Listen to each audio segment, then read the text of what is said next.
بسم اللہ الرحمن الرحیم۔ شروع اللہ کے نام سے جو بڑا مہربان نہایت رحم والا ہے۔ السلام علیکم۔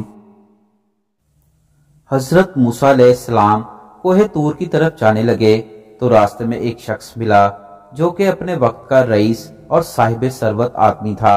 وہ شخص موسیٰ علیہ السلام سے مخاطب ہوتے ہوئے بولا، اے موسیٰ علیہ السلام، جب آپ کوہ طور پر اللہ سے ہم کلام ہوں گے تو ان سے کہنا کہ اب بس کریں، میرے پاس ان کی دی گئی ہر نعمت موجود ہے، اب کسی چیز کی ضرورت نہیں، لہٰذا اب وہ مجھے اپنی نعمتیں دینا بند کر دیں۔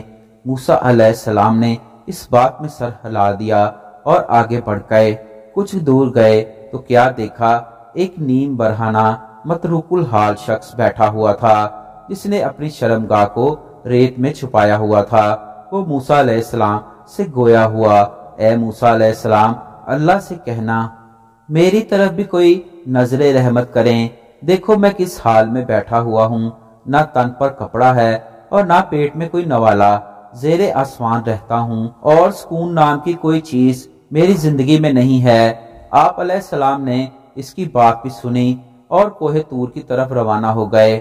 وہاں پر آپ علیہ السلام اللہ سے ہم کلام ہوئے تو اللہ نے کہا، وہ جو رئیس شخص تمہیں ملا تھا اسے کہنا میرا شکر ادا کرنا چھوڑ دے تو میں بھی اپنی نعمتوں کا در اس پر بند کر دوں گا، اور وہ جو متروک الحال شخص ملا تھا اسے کہنا میرا شکر ادا کرنا شروع کر دے تو اس کی زندگی بھی میری نعمتوں سے پرسکون ہو جائے گی۔ موسیٰ علیہ السلام کوہ طور سے واپس آئے اور پہلے شخص کو اللہ تعالیٰ کا پیغام دیا کہ تم اللہ کا شکر ادا کرنا چھوڑ دو، اللہ تمہیں نعمتیں دینا بند کر دے گا۔ تو وہ شخص چونک گیا، بولا، اے موسیٰ علیہ السلام، میں بھلا اللہ کا شکر ادا کرنا کیسے چھوڑ سکتا ہوں جبکہ میری ایک سانس بھی اس کی عطا کردہ نعمت ہے۔